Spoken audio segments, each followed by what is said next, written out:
Desperate for you, Aritra অর্নি। পর্ব 11 থেকে 12। সারারাত পেটের তীব্র ব্যথা, মার ঘুম হয়নি। ছটফট করেছে শুধু, আর নানা ধরনের চিন্তা করেছে। কাল সন্ধ্যা থেকে ওর সাথে কি কি ঘটে গেছে। রুদ্ধকে এমন ভিন্ন রূপে দেখবে মায়া কখনো ভাবেনি। মায়া সব ভাবতেই ওর মনে পড়ল কাল রুদ্ধ কিভাবে ওর কাছে এসে কপালে চুমু খেয়েছিল। ইস, এটা কি ঠিক? এমন করে কথা নেই বার্তা নেই চুমু খেয়ে বসলো লোকটা। তাও মার সাথে তেমন সম্পর্কও নেই, এটা কেমন হলো? এসব ভাবতে ভাবতেই মার ফোন বেজে উঠল। ফোন হাতে নিয়ে দেখল নেহার কল। মায়া কলটা রিসিভ করতেই ও পাশ থেকে নেহা বলল, কি রে, বেঁচে আছিস নাকি? হে, বেঁচে আছি তো। কাল তোর কি হয়েছিল রে? ভাইয়া বলল তোর নাকি অনেক মাথা ব্যথা করছিল। হ্যাঁ। তুই কোথায়? ভার্সিটিতে। ভাইয়ার সাথে চলে এসেছি। তুই রেস্ট কর। নেহা কল কেটে দিল। মায়া সময় দেখল 10:30টার মতো বাজে। এত বেলা হয়ে গেছে। মায়া কখনো এত বেলা করে ঘুম থেকে উঠে না। মায়া বিছানা থেকে নামল। ওয়াশরুমে গিয়ে ফ্রেশ হয়ে বসার ঘরে যেতেই দেখল মহিমা বেগম আজ সব গুছিয়ে রেখে গেছে।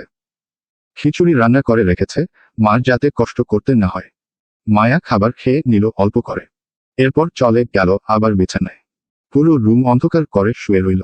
কিছু সময় পর ফোন হাতে নিয়ে ফেসবুকে ঢুকল। মায়া খুব একটা ফোনে আসক্ত না। ফেসবুকে ঢুকতেই দেখল বেশ কয়েকদিনের মেসেজ নোটিফিকেশন এসে ভরে আছে। মায়া হুট করে দেখল সাজেশনের রুদ্ধর নামের আইডি দেখাচ্ছে। মায়া সঙ্গে সঙ্গে আইডিতে গেল। হে, এটা রুদ্ধর আইডি। রুদ্ধর বেশ অনেকগুলো ছবি দেওয়া। আইডিতে বেশ অনেক ফলোয়ারও দেখা যাচ্ছে। মায়া খেটেখুটে সব দেখল। পরপর করল কি রুদ্ধকে রিকোয়েস্ট পাঠালো। কি ভেবে মায়া জানে না। পরপর আবার তুলে ও নিল সেটা। নিজের মাথায় নিজই বাড়ি দিল। কেন যে এসব কাজ করে ও? কিন্তু অবাক হলো মায়া যখন কয়েক সেকেন্ডের মধ্যেই রিকোয়েস্ট ব্যাক এলো। হে, রুদ্ধ রিকোয়েস্ট পাঠিয়েছে। মায়া হা করে চেয়ে আছে। এটা কি সত্যি? সঙ্গে সঙ্গে রিকোয়েস্ট পাঠালো। মায়া কয়েক সেকেন্ড সময় নিয়েই রিকোয়েস্ট অ্যাকসেপ্ট করে নিল। তখনই ও পাশ থেকে মেসেজ এলো, কি ম্যাডাম রিকোয়েস্ট দিয়ে আবার তুলে নেওয়ার কারণ কি? দিস ইজ ভেরি ব্যাড মায়া। মায়া কয়েক সেকেন্ড দবদা খেয়ে বসে রইল। মায়া আইডিতে মার চোখের ছবি আছে শুধু। তবুও এই লোক চিনল কি করে?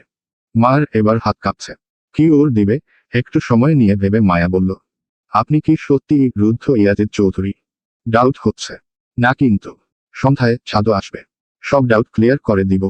এই আইডির মালিক কে আসলে? ছাদে কেন? আমি বলেছি তাই।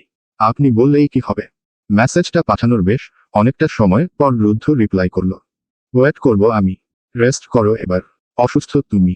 মায়া উঠে বসলো এবার। কাল থেকে রুদ্ধ ওর সাথে কেমন করে যেন কথা বলছে। মার বুঝে আসছে না। মায়া অবাক হচ্ছে। সন্ধ্যায় কি ও ছাদে যাবে? যাওয়া কি ঠিক হবে? মায়া ভাবল সে যাবে না, আবার ভাবল সে যাবে। এই লোক কাল তাকে চুমু খেয়েছে। কোন অধিকারে এমন করেছে মার জানতে হবে। আর একদিন পর মায়াদের নবীন বরণ। অথচ মায়া অসুস্থ হয়ে বসে আছে। গানও রিহার্সাল করেনি।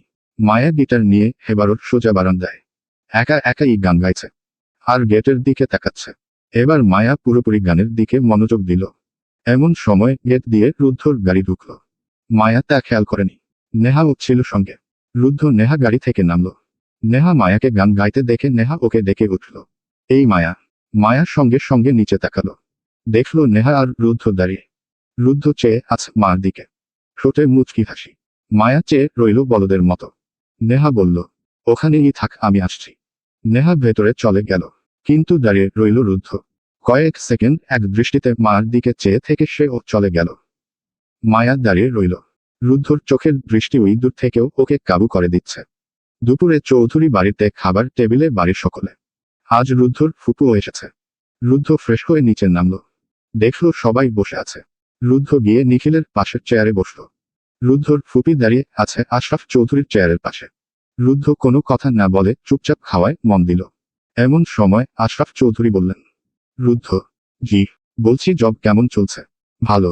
যে স্যালারি পাও তাতে বউ খাওয়াতে পারবে তো? রুদ্ধ খাচ্ছিল। আশরাফ চৌধুরীর এমন কথা শুনে ওর হাত থেমে গেল। কথাটা যে ওকে খোঁচে মেরে বলা হচ্ছে তা রুদ্ধ ভালোই বুঝতে পারছে। ওনারা কেউ জানেই না রুদ্ধর সম্পর্কে। রুদ্ধ যতটুকু দেখায় ততটুকুই রুদ্ধর জীবন নয়। রুদ্ধ চুপ আছে দেখে ওর ফুপি বলল, তোর জন্য একটা মেয়ে দেখেছি বুঝলি। রুদ্ধ সঙ্গে সঙ্গে তাকালো ওর ফুপির দিকে। চোখ মুখের ভঙ্গি যেন মুহূর্তে বদলে গেল। এদিকে রুদ্ধর মুখের দিকে চেয়ে আছে নিখিল আর নেহা। রুদ্ধ কি ওর দেয় সে আশায়। রুদ্ধ কিছু সময় চেয়ে থেকে ধীর কণ্ঠে বলল, দেখুন মেয়ে। রুদ্ধ কথাটা বলতে দেরি, দুজন বাদে বাকি সবার মুখে হাসি ফুটে উঠল। কিন্তু পরপরই রুদ্ধ বলে উঠল, কিন্তু আমার জন্য না ফুপি, আপনার ছেলের জন্য দেখুন। আমার সময় হলে আমি নিজেই মেয়ে দেখে বিয়ে করে নেব। মুহূর্তে রুদ্ধর ফুপির মুখ মলিন হয়ে গেল।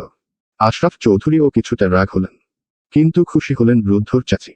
উনি ভাবলেন কারোর সাথে নয়, রুদ্ধর সাথেই কথা বলবে ওনার ভাইয়ের মেয়ের জন্য। মেয়েটা বড্ড পছন্দ করে রুদ্ধকে। খাওয়া শেষ করে রুদ্ধ গেল সোজা উপরে। ওর সাথে নিখিলও গেল। রুদ্ধ রুমে এসে ফোন হাতে নিয়ে বসল চেয়ারে। নিখিল সোফায় শুয়ে পড়ল। বলল, ভাই, তুমি কি মারে বিয়ে করবা? তোর কি মনে হয়? আমার তো তাই মনে হয়, কিন্তু তোমার পিছনে অনেক ষড়যন্ত্র চলতেছে কিন্তু। যে কোনো মুহূর্তে তোমারে বিয়ে দিয়ে দিবে। রুদ্ধ মাথা ঘুরিয়ে নিখিলের দিকে চেয়ে বলল, আমি কি মেয়ে যে আমাকে বিয়ে দিয়ে দিবে? ওই একই। রুদ্ধ ফোনের দিকে মনোযোগ দিল। একটু আগে মায়াকে মেসেজ পাঠিয়েছে। মেসেজ গিয়েছে ঠিকই, কিন্তু ওই মেয়ে সিনই করছে না। রুদ্ধর ইনবক্সে কতষ্ট মেয়ের মেসেজ পড়ে আছে।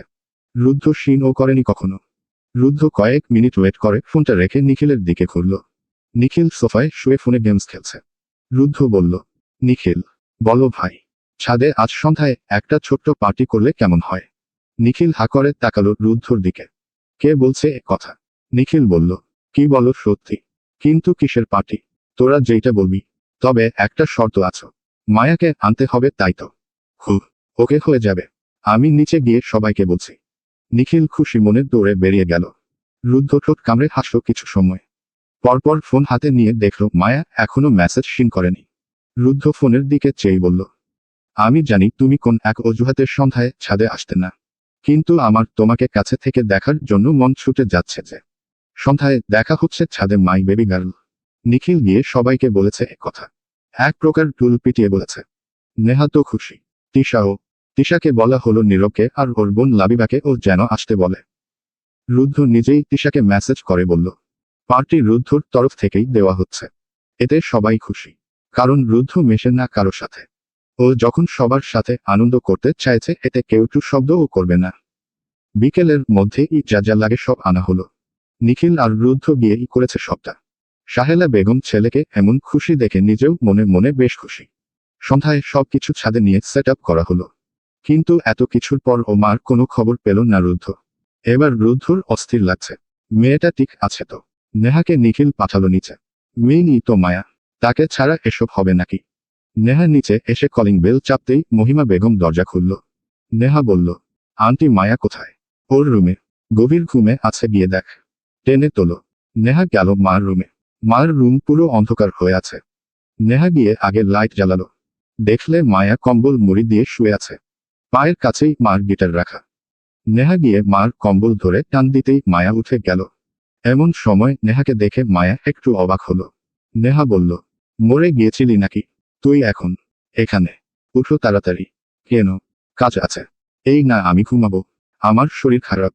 অনেক ঘুমিয়েছিস। আজকে ছাদে পার্টি হবে। জলদি ফ্রেশ হয়ে চল। পার্টি? কিসের জন্য? এমনি। মেজো ভাইয়া দিচ্ছে। এখন কেন পার্টি তা তো জানি না। না, আমি যাব না এখন। নেহা নাক ফুলালো। মাটা সব সময় এমন করে। ঢং করবি না একদম। উঠো বলছি। মায়া একটু শান্ত হয়ে বসল। কাল থেকে শরীরটা ভালো নেই ওর। সেই যে দুপুরে এসে ঘুমিয়েছে আর উঠেনি। মায়া উঠে গেল ফ্রেশ হতে। এরপর বের হয়ে এসে চুলটা বেঁধে নিল। এরপর নেহাকে বলল, চল চাই। গিটার নিবে কে? গিটার দিয়ে কি হবে? গান শুনবো তোর? অসম্ভব। নেহা মার কথা কানে না নিয়ে গিটার নিজেই তুলে নিল। মার গাত ধরে টেনে নিয়ে চলল ছাদের দিকে। মার হাতে ফোন আর নেহার হাতে গিটার। দুজনে কথা বলতে বলতে ছাদে উঠছে, এমন সময় দেখল নিখিল আর রুদ্ধ নামছে। ওরা মুখোমুখি হলো। নিখিল মায়াকে দেখেই এক গাল হাসি দিয়ে বলল, প্রধান অতিথি আপনি এসেছেন তাহলে? মায়া ভ্রু কুচকালো। ও কিসের অতিথি? কি বলছে নিখিল? পরপরই রুদ্ধ নিখিলের দিকে তাকালো। নিখিল আবার নেহার দিকে। চোখে ইশারা করে কিছু বলতেই। নেহা, চল। হে হে চলো। অনেক কাজ হাতে। কথাটা বলেই ওরা এক প্রকার দৌড়ে চলে গেল। মায়া বুঝে উঠার আগেই মায়া ও যেতে নিলে রুদ্ধর সামনে এসে দাঁড়ালো। বলল, তুমি কোথায় যাচ্ছ? কেন ছাদে? রুদ্ধ কেমন করে যেন তাকালো মার দিকে। মায়া চোখ নামিয়ে নিল। রুদ্ধ এক কদম এগিয়ে গেল মার দিকে। মায়া সঙ্গে সঙ্গে পিছিয়ে গেল। গতকাল রাতে ও এমনই করেছিল রুদ্ধ।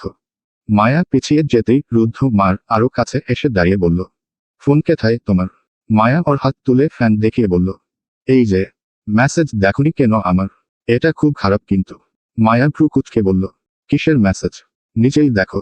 কথাটা বলেই রুদ্ধ মার গাত থেকে ওর ফোনটা ছিনিয়ে নিল। মার ফোনে লক নেই কোনো, তাই খুলতে অসুবিধা হলো না। মেসেজ গুলে বের করে মার সামনে তুলে ধরল। মায়া দেখল 4টা মেসেজ, বিকেল থেকে দেওয়া, যেখানে বারবার বলেছে শুধু, তুমি কি ঠিক আছে? মায়া মেসেজগুলো পড়ে বলল, আমি ঘুমিয়েছিলাম, তাই দেখিনি। রুদ্ধ মুচকি হেসে বলল, ইট সৌকে সুন্দর একটা গান গেয়ে শোনাবে। হয়ে যাবে। মায়া শুধু চোখ পিটপিট করছে। রুদ্ধ এত কাছে দাঁড়িয়ে আছে। মার কেমন যেন লাগছে, তার মধ্যে কালো রাতের বিষয়টা। মায়া এবার বলেই ফেলল, একটা কথা ছিল। 10টা বলো, দরকার হলে 1000টা বলো, না একটাই বলবো। বলো, কাল রাতে আপনি আমায় চুমু কেন খেয়েছেন? রুদ্ধ এবার হালকা শব্দ করে হেসে ফেলল। মার দিকে আরো একটু এগিয়ে যেতেই মায়া দেয়ালের সঙ্গে মিশে গেল। আর রুদ্ধ মার সঙ্গে। মায়া কাঁপছে রীতিমতো। রুদ্ধ শান্ত কণ্ঠে বলল, চুমু খেয়েছে কাল, আর কারণ জিজ্ঞেস করছো আজ? বোকা মেয়ে। মায়া এবার মাথা তুলে রুদ্ধর দিকে তাকালো। রুদ্ধ অপলক ভাবে চেয়ে আছে মার দিকে। গভীরঘুম দিয়ে উঠেছে মায়া। চোখ মুখ ফুলে আছে, বিশেষ করে ঠোঁট জোড়া রক্তচবার ন্যায় হয়ে আছে। রুদ্ধ ওই ঠোঁটের দিকে চেয়ে বেসামাল হয়ে উঠল মুহূর্তেই।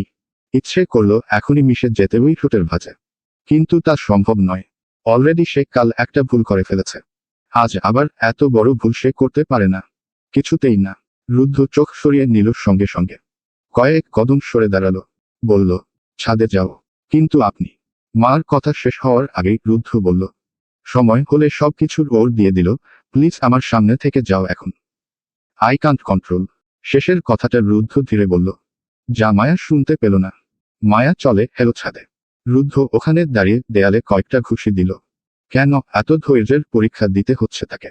এভাবে কি থাকা যায়? এই ভয়ে রুদ্ধ দূরে ছিল। পারফেক্ট সময়ের অপেক্ষা করেছে, কিন্তু তাতেও রুদ্ধ পারেনি। ছুটে এসেছে, কিন্তু এখন তো সব জটিল হচ্ছে। এই মেয়েকে তার চাই। কবে হবে এই মেয়ের রুদ্ধর? রুদ্ধ মনে মনে বলে উঠল, I'm desperate for you baby girl. I want you at any cost. I love you more than anything. Ruddho নিচে নেমে গেল। আসিফ ওদেরও আসতে বলেছিল, ওরাই আসছে। রুদ্ধ গিয়ে ওদের নিয়ে এসে আবার ছাদে উঠল। ছাদে তখন নিখিলের বক্সে গান বাজছে। তিশা আর মায়া মিলে আগুন ধরানোর চেষ্টা করছে। মুরগি তো নিচে থেকেই মেরিনেট করে নিয়ে এসেছে। রুদ্ধ দেখল মায়া বারবার একটা কাঠে আগুন ধরাতে চাইছে, কিন্তু পারছে না। রুদ্ধ একটু চেয়ে থেকে এগিয়ে এলো। মার পাশে এসে হাঁটু গেড়ে বসে বলল, লাইটার দাও, আমি আগুন ধরিয়ে দিচ্ছি। না না আমি পারবো তো, হাতে লাগবে তোমার, দাও। কথাটা বলেই মার হাত থেকে লাইটার নিয়ে সুন্দর করে আগুন ধরালো, যাতে আগুনের আলোয় সুন্দর একটা পরিবেশ তৈরি হয়। আগুন ধরানো শেষ হলে রুদ্ধ উঠে যেতে যেতে মায়াকে বলল, একটু দূরে গিয়ে বসো, গায়ে তাপ লাগবে। রুদ্ধ কথাটা বলে বারবিকিউ করার ওখানে চলে গেল। এদিকে তিশা ওখানে বসে বসে সব শুনল, কিছুই বুঝল না। এত কেয়ার কিসের জন্য মার প্রতি? পর মুহূর্তেই তিশা ভাবল বিষয়টা অমন নাও হতে পারে যেমন সে ভাবছে। বারবিকিউ করার আয়োজন হয়েছে ছাদের এক কোণায়। ছাদের অর্ধেকটা জুড়ে পুল, সেখানে তো কিছু করার সম্ভব না। নেহা আর নিখিল বক্সের ওখানে দুজনে মিলে কোন গান বাজাবে তা নিয়ে ঝগড়া করছে। আসিফ আর রিপন এসেছে শুধু। ওরা রুদ্ধর সাথে হাতে হাতে সব করছে। নিচে থেকে বড়রা কেউ ছাদে আসবে না, শুধু শুভ্র আর মিলা আসবে বলেছে। আর নীরবের আসার কথা, তবে এখনই আসেনি সে। নেহা সব ঠিক করে এসে দেখল আসিফ রুদ্ধর সাথে। নেহার মনটা খুশি হয়ে গেল আসিফকে দেখে। আসিফ কয়লা জ্বালাচ্ছে, ধোঁয়াও বের হচ্ছে ওখান থেকে। রুদ্ধ কাশতে কাশতে একটু দূরে সরে গেল। এদিকে নেহাকে এমন অপলক ভাবে আসিফের দিকে চেয়ে থাকতে দেখে নিখিল এসে ওর পাশে দাঁড়ালো। নেহার সঙ্গে সঙ্গে চোখ সরিয়ে নিল। নিখিল বলল, ওভাবে অপলক দৃষ্টিতে কাকে দেখিস তুই? আমি আমি আবার কাকে দেখব? পাগল মনে হয় আমাকে তোর? থাপড়ে মুখের নকশা বদল দিব তোর আরেকবার দেখলে। নেহা এবার ঘুরে বলল, আমি দেখলে তোমার কি তাতে? তুমি ও তো দেখো। নিখিলের মুখের ভঙ্গির সঙ্গে সঙ্গে পরিবর্তন হয়ে গেল। নেহার দিকে চেয়ে রইল এমনভাবে যেন এখনো দুটো থাপ্পড় পড়বে নেহার গালে। তবুও নিজেকে শান্ত করে বলল, মায়াদের ওখানে যা, এই সাইডে আসবি না। কথাটা বলে ও এগিয়ে গেল রুদ্ধদের কাছে। নেহা নিখিলকে ভেঙচি কেটে গিয়ে মার পাশে বসল। মারা একটা মাদুর বিছিয়ে তাতে বসেছে। ওটা রুদ্ধর চিলেকোঠার ঘরের সামনে। ওদের সামনে কাঠ দিয়ে আগুন ধরানো, দাউ দাউ করে আগুন জ্বলছে। আরেক সাইডে সাউন্ড বক্সে একটা হিন্দি গান বাজছে, যেটা রুদ্ধর পছন্দ। রুদ্ধ সেই গান শুনছে আর দূরে বসে থাকা আর মায়াপুরীকে দেখতে লাগলো।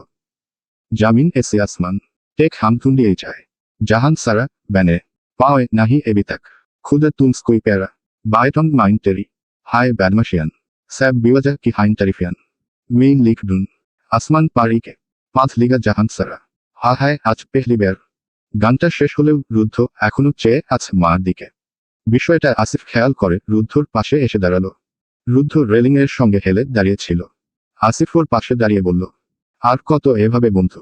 রুদ্ধ একটু সময় নিয়ে বলল, যেটার ভয় পাচ্ছিলাম সেটাই হচ্ছে জানিস। ফুটবল হয়ে পড়ছিস ভীষণ, কন্ট্রোল করতে পারছি না নিজেকে, ভুলভাল করে আসছি শুধু। রুদ্ধ কথাটা বলতেই আসিফ চোখ বড় বড় করে বলল, কি ভুলভাল করেছিস বন্ধু? তলে তলে শাট আপ আসিফ, নিখিলের মতো কথা বলিস না।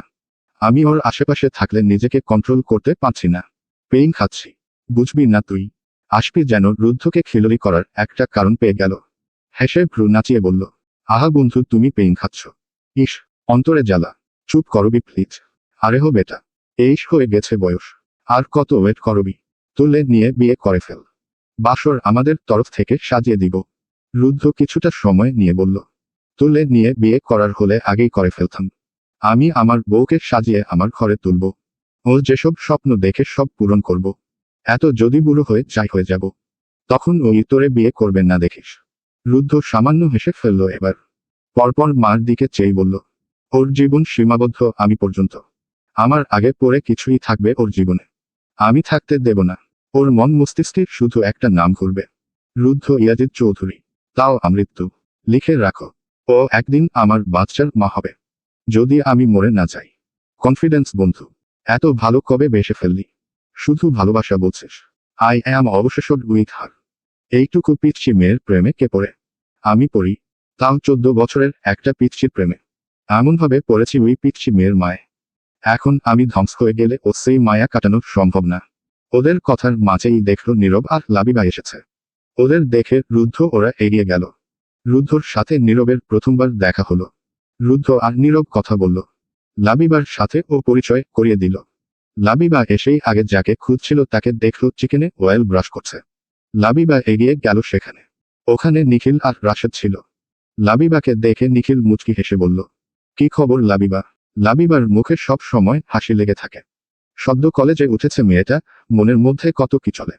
নিখিলকে দেখেছিল একদিন তষার সাথে, সেই থেকে মেয়েটা নিখিলকে নিয়ে জল্পনা কল্পনা করে যাচ্ছে। যদিও নিখিল তাকায়ও, টুকটাক কথা বলে এই যা। লাবিবা বলল, আমি ভালো, আপনার কি খবর? এই যে কামলা দিচ্ছি। এই তো খবর, তুমি যাও, যে তোমার ভাবি বসে আছে।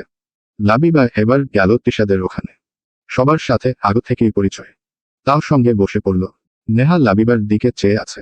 লাবিবা কথা বলছে আর ফাঁকে ফাঁকে নিখিলের দিকে তাকাচ্ছে। নেহা মার কানের কাছে ফিসফিসিয়ে বলল, দেখ লাবিবা বারবার নিখিল ভাইয়ার দিকে দেখছে। মায়া তাকালো। মায়া অনেকটা সময় ধরে দেখেছে নিখিলই এদিকে বারবার দেখছে, এমনকি এখনো দেখছে।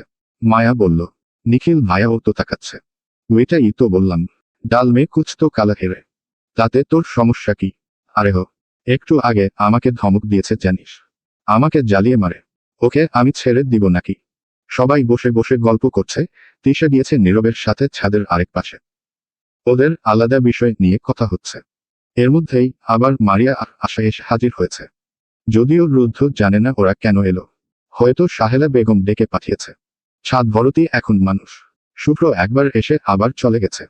মিলা অসুস্থ ও আসতে পারবেন না দেখে। রাত 9টার মধ্যে সবকিছু হয়ে গেল। এবার খাবার পালা। বাকি সব সরিয়ে দিয়ে সবার একসাথে বসার জায়গায় তৈরি করলো। এরপর সবাইকে ওয়ান টাইম প্লেট দেওয়া হলো। এসব কিছু করলো নিখিল আর রাশেদ। সবাই মিলে একসাথে বসে খেল।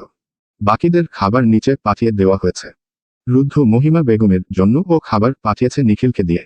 খাওয়া শেষ হলে মায়া দেখল রুদ্ধ কিছুই খায়নি, কিন্তু বসেছিল এখানেই। মাও নেহাকে বলল, তোর ভাই তো কিছুই খায়নি। ভাইয়া এসব খায় না, তাহলে এ পার্টি দিল কেন? মনের সুখে। এবার তিশা আবদার করল সবাই যেন গোল হয়ে বসে। সবাই তাই করল। মার সরাসরি সামনে বসেছে রুদ্ধ। মায়ার সামনে তাকালেই রুদ্ধর সাথে চোখে চোখ পড়ে যাচ্ছে। মায়া দেখছে রুদ্ধ চোখ সরাচ্ছে না। মায়া শুধু এদিক ওদিক করছে। লোকটা দুদিন ধরে কেমন যেন করছে। মায়া যে ওই চাহনির প্রেমে পড়ে যাবে। এভাবে শান্ত দৃষ্টিতে চেয়ে থেকে মায়াকে তো খুন করে দেবে এই লোক। নিচে থেকে তিশা গিয়ে একটা বোতল নিয়ে এলো পানির। এরপর এসে নীরবের পাশে বসে পড়ল। ট্রুথ অ্যান্ড ডেয়ার খেলা হবে। বোতল ঘুরিয়ে। সবাই ভীষণ এক্সাইটেড। তিশা বলল, সবাই কিন্তু সিরিয়াস হবে হে। যাকে যা বলা হবে করতে হবে কিন্তু। নীরব পাশ থেকে বলল, আর না করলে কি হবে? শাস্তি পেতে হবে। নীরব বলল, কি শাস্তি? তিশা এবার ভ্রুনাচিয়া ওনার ভেতর থেকে 4টে লেবু বের করল। বলল, এই যে লেবুর রস খেতে হবে। তাও এক ঢুকে। এ কথা শুনেই আসিফ বলল, এ ভাই তাহলে আমি খেলবো না। নেহা পাশ থেকে বলল, কেন লেবুর রস খেলে কি মরে যাবেন আপনি? না সমস্যা আছে একটু। নিখিল এবার বলে উঠল, আসিফ ভাই ওর কথা শুনবেন না। না খেলাই ভালো। আপনি গিয়ে ওই কোনায় বসে থাকেন। না থাক খেলি। নিখিল যেন হতাশ হলো। তবুও খেলা শুরু হলো। যেহেতু অনেক মানুষ তাই সবাই একটু উৎসাহী যে কার দিকে গিয়ে বোতল থামবে। তিশা বোতল ঘুরিয়ে দিল। বোতলের দিকে পুরো মনোযোগ মার। বোতল ঘুরতে ঘুরতে থামলো গিয়ে নীরবের দিকে। সবাই সঙ্গে সঙ্গে চেঁচিয়ে উঠল। তিশা বলল সে প্রশ্ন করবে, কিন্তু তা করতে দেওয়া হলো না।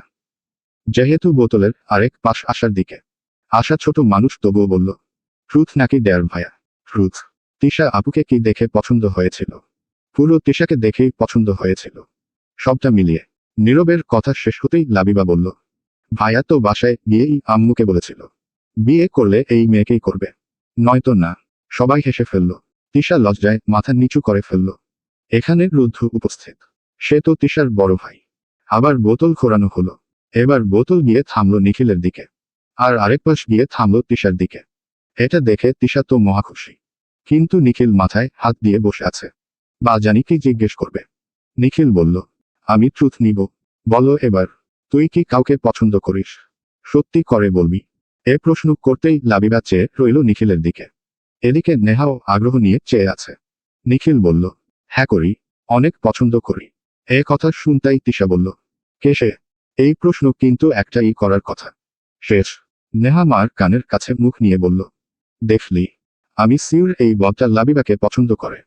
আবার বোতল ঘোরানো হলে এবার বোতল গিয়ে পড়ল কাঙ্ক্ষিত লোক আসিফের দিকে। তাকে শো করবে লাবিবা। সেই একই কথা জিজ্ঞেস করল। কিন্তু আসিফ লেবুর রস খেয়ে নিলেও বলল না। নেহা একটু হতাশ হলো।